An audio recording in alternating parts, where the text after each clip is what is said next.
Okay, stop everything. Seriously. Forget what you thought you knew about the Lakers this season. Luka Doncic's playoff debut. That wasn't just, like, a good game. It was an earthquake. Right. A full-blown warning shot across the bow of the entire NBA. A triple-double, yeah, beat Minnesota, sure. But it was how he did it. A complete takeover, it felt like. Like the exact moment the league suddenly realized the LeBron show in LA, it's making way for Luka. It really is something, isn't it? How just one single game can spark this level of conversation. Totally. So yeah, today we're diving deep into that whole whirlwind around Luka's first playoff appearance and that iconic purple and gold. We've been digging through all the reports, the analysis, even the whispers from behind the scenes, just to try and grasp how big this one game actually felt. Exactly. And for everyone listening, look, our mission here is pretty straightforward. Yeah. Let's unpack why this game felt so monumental. What do the instant reactions really tell us? And maybe most importantly, what does it signal for the Lakers, for their title hopes, and for the whole NBA landscape? Yeah, where does this leave everyone else? Right. So let's jump in. The Lakers actually getting Luka. In that move itself, it wasn't exactly quiet, was it? No, not even close. Obviously, the Lakers faithful, ecstatic, absolutely buzzing. But, when you look back at the initial takes from analysts, there was definitely some hesitation, some caution. Right, a fit question. Exactly. How is this Super Bowl dominant player, Luka, gonna mesh with two established giants like LeBron and AD? Could they actually share the court, share the ball without egos clashing? It wasn't about talent. Everyone knew the talent was there, but how would it, harmonize? And that was always the million-dollar question, the fit. Yeah. Could Luka dial it back, maybe adapt to what the Lakers already had? Then pretty quickly, stories started trickling out from training camp, right? From behind closed doors. It wasn't some rookie just trying to find his way. No, the early reports really emphasized his intensity from the jump. That LeBron quote, remember? Calling Luka a different kind of killer. That painted a pretty stark picture, didn't it? He showed up, ready, with intent. But it wasn't just individual focus. Yeah. Word was from literally day one, Luka was stepping up, leading, calling out plays and scrimmages, apparently leading film breakdowns. I mean, that's not someone just trying to fit in. That's making a statement. Did you expect that level of immediate command? It definitely seemed to shake up the expected hierarchy a bit, faster than maybe people thought. And you saw the real-world effects, right? How the other guys reacted. Reports mention Austin Reeves, Rui Hachimura actively looking for Luka, deferring to him on offense. Yeah. That tells you a lot. It shows the kind of instant respect he walked in with. And then you get AD Anthony Davis, former #1 pick, championship player, reportedly saying he's never had looks this clean. Just think about that quote for a second. That's more than just praise, right? It implies Luka's playmaking actually unlocks something new for even a star like AD. Yeah, it completely flips the script. Totally. It's not just can he fit, it's he makes everyone better. Precisely. So the takeaway pretty early on was, okay, Luka isn't just another piece. He's making the whole puzzle look different, better. And that confidence, that leadership, it carried right into that playoff debut. No hesitation, no feeling things out. He just took over. Which brings us right to the game itself. And the stat line, it jumps off the page. 28 points, 12 assists, 11 rebounds. A triple-double in your very first Lakers playoff game.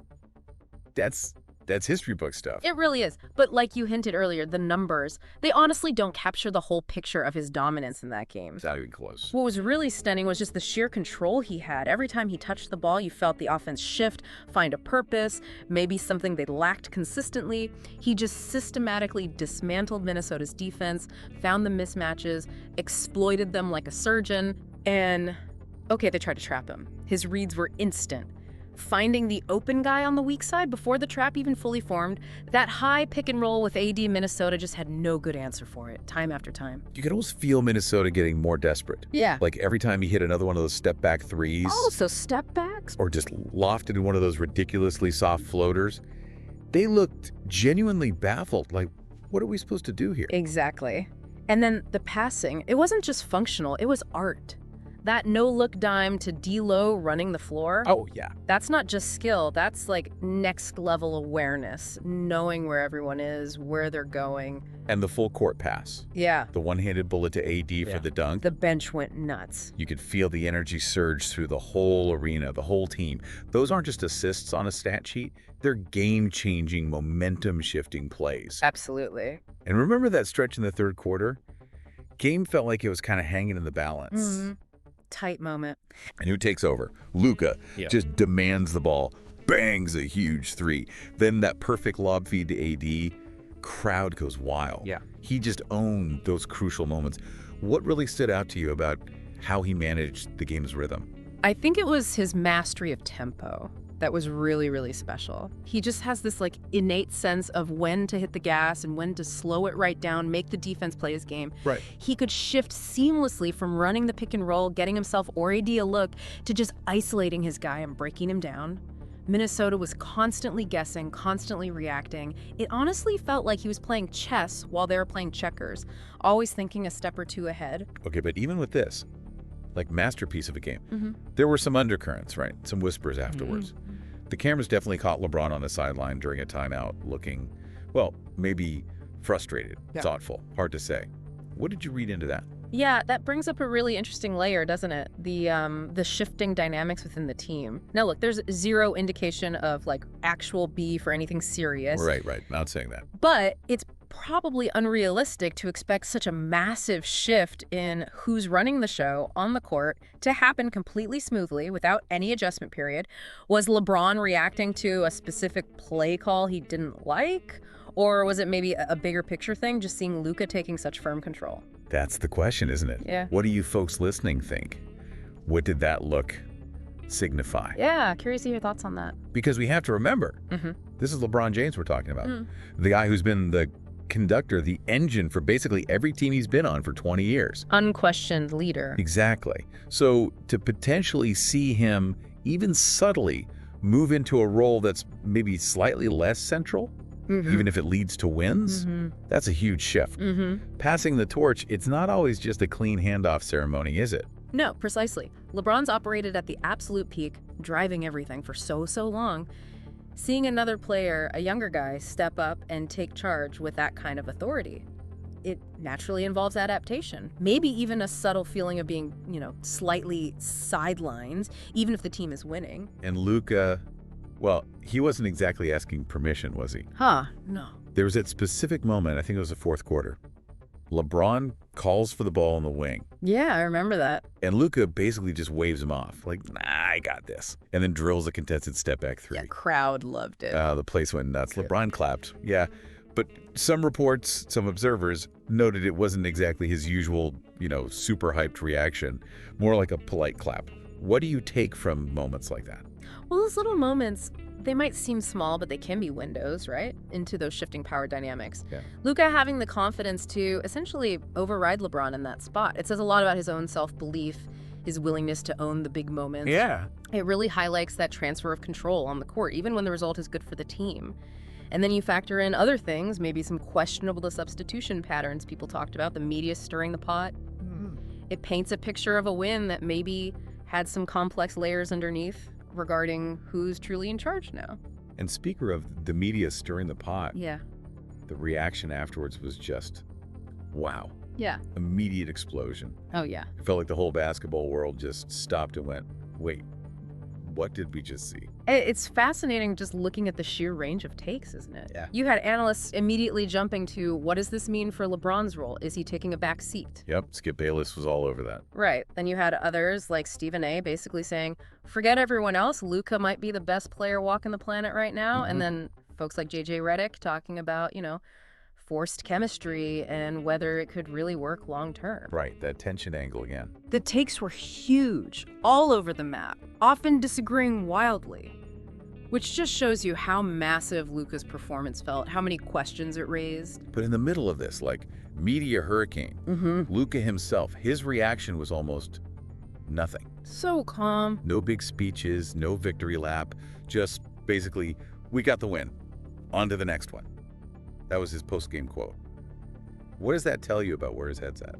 I think it tells you everything about his focus. It's tunnel vision on winning, period. To drop a performance like that, a historic debut, and then just shrug it off, it suggests he's not playing for headlines or stats. No validation needed. Exactly. He's playing for championships. That kind of relentless, almost cold focus, especially from someone still so young, relatively speaking, that has to be a little terrifying for the rest of the league. And the media machine, of course, it just keeps churning, right? Yeah. Trying to frame narrative. Always. Is LeBron still the leader? Is Luka too much of an alpha? Oh, let's bring back the Kobe-Shaq comparisons. Yeah, saw those too. It's the cycle. But then you hear the behind-the-scenes stuff. Reports that Lakers owner Jeannie Buss was absolutely thrilled. Oh, you bet. Ratings through the roof, ticket prices jumping. Luka isn't just a player, he's box office gold.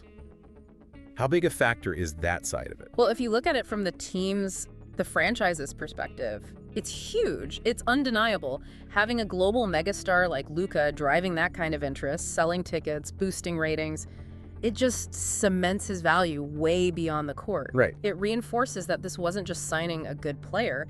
It was potentially securing the face of the franchise for the next decade, keeping the Lakers front and center. Okay, let's talk strategy then. Because that debut, it absolutely ripped up the scouting reports across the West, didn't it? Oh, completely. Coaches who thought they had the Lakers figured out, back to the drawing board. Now there's this whole new, incredibly potent dimension. And what makes it so scary, I think, is the sheer amount of talent around Luka now. That's the key difference, isn't it? He's always been Luka, this incredible individual force. Right, dragging teams further than they should go. Exactly. But now, he's got knockdown shooters spacing the floor. He's got AD, a dominant force inside. Yeah. He's still got LeBron drawing massive defensive attention. So Luka isn't just carrying the load anymore. He's weaponizing his teammates.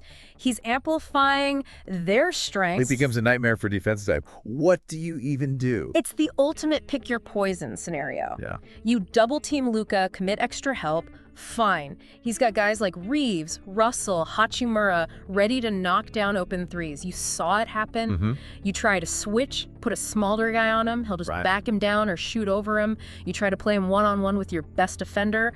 Good luck with that step back. Yeah, we saw how that went for Minnesota. There just isn't an easy answer. And maybe the most underrated part, the hidden weapon. It's tempo. Ah, interesting. Explain that. The Lakers, with Luka running the show, they're playing at his pace now. It's often slower, more deliberate, more methodical. Right, less run and gun, maybe? Exactly. Right. And that can totally neutralize teams that rely on transition, that want to speed the game up. It turns the game into Luka's preferred style, a half-court battle, almost like a chess match. And in that setting, his vision, his decision-making, his ability to exploit any weakness, it gives the Lakers a massive edge. He's controlling the entire flow. So let's play this out then. If this isn't just a one-game flash, if Luka keeps playing at this level, keeps this kind of control, and really pushes the Lakers deep into the playoffs, what does that mean for the league's power structure? That's the huge question hanging over everything now, isn't it? We could genuinely be watching the torch being passed right here, right now. Not like a slow fade for LeBron, but a clear, decisive shift. Luka planting his flag as the guy, maybe the most dominant force in the West, maybe the league. Wow. If he leads a deep playoff run, maybe even wins it all. It doesn't just make the Lakers contenders again, it potentially rewrites the entire MVP narrative, changes how we rank the league's absolute elite. And it also kind of shatters all those old narratives about Luka himself, doesn't it? Oh, completely. All the talk about his conditioning, you know? Is he in shape? Right, the overweight comment. Or his style won't work on the biggest stage. Or that old, frankly outdated idea that, you know, a European player can't be the guy to lead a team all the way in the NBA. This performance on this stage for this franchise, it just blows all of that up. Yeah. Absolutely. And then you remember, he's only 25. It's crazy. This might just be the start of his absolute prime. The potential for him to sustain this, maybe even get better, it's immense. So, yeah, wrapping this up, that game one, it really wasn't just another win on the schedule. It felt way bigger, like a declaration. A mission statement, as some people called it. I think that's spot on. Luka didn't just play well. He stamped his authority on this team. He is the Lakers' engine now. It feels undeniable. And if this really is the beginning of the end for LeBron's absolute peak dominance, well, it's not ending with a whimper, is it?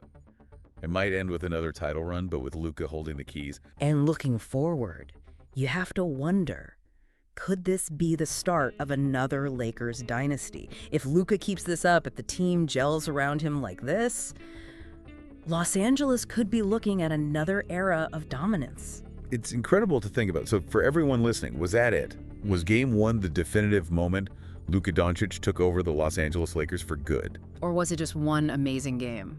Could there still be twists in this whole power dynamic? We want to know what you think. Drop your thoughts in the comments below. If you found this deep dive useful, give us a like. It really helps us out. And definitely hit subscribe so you don't miss our next breakdown as this whole story develops. Seriously, what are your predictions now for this Lakers playoff run? Yeah, that's the big question now. It's going to be fascinating to watch.